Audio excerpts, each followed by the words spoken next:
Muling nagpahayag ng matapang na paninindigan si Defense Secretary Gilberto Teodoro Jr. kaugnay sa lumalalang tensyon sa West Philippine Sea dahil sa iligal na aktibidad at presensya ng mga barko ng China. Sabi ng kalihim, patuloy aniya ang hindi pagtaliman ng Beijing sa international laws gaya ng UN Convention on the Law of the Sea UNCLOS at 2016 South China Sea Arbitral Award. Ang pang-leverage natin dyan? Ang mga alyansa natin na nagkakaisa tayo sa isang bahay. Ang China lang ang lantarang lalabang sa batas ito, sa batas sa pandaigdig, batas pangkaragatan. No?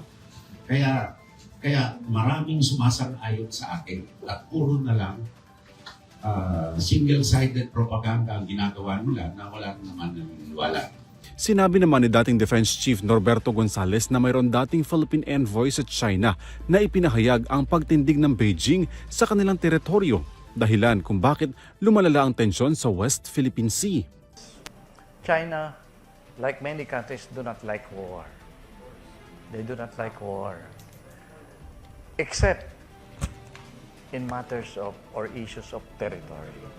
When it comes to territory, China will fight, will engage. Kaya ang pinag-uusapan natin, territory.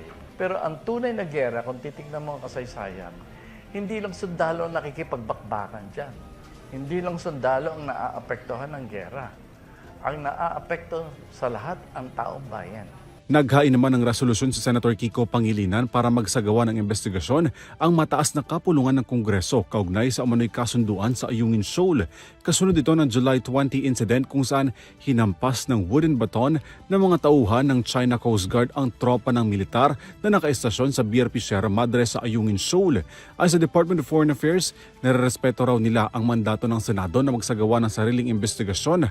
Handa rin umano ang DFA na makiisa sa naturang pagdinig. Kinikilala rin daw ng DFA ang oportunidad na maklarify ang mga saklaw ng naturang provisional understanding sa isang forum na may koordinasyon sa depensa at security agencies. Nauna nang sinabi ng DFA at ng DND na walang kinalaman ng reinforcement sa BRP Sierra Madre sa naturang kasunduan sa RORE o Rotational Resupply Mission sa Ayungin Shoal. Samantala sa kanyang ikalimang State of the Nation Address o SONA ni Pangulong Ferdinand Marcos Jr., sinabi nito na ang Pilipinas ay kaibigan sa lahat ng komunidad, kasabay ng matapang na pahayag ng Pangulo na ang mga Pilipino ay hindi magpapasiil sa pagtindig sa territorial at sovereign rights sa West Philippine Sea.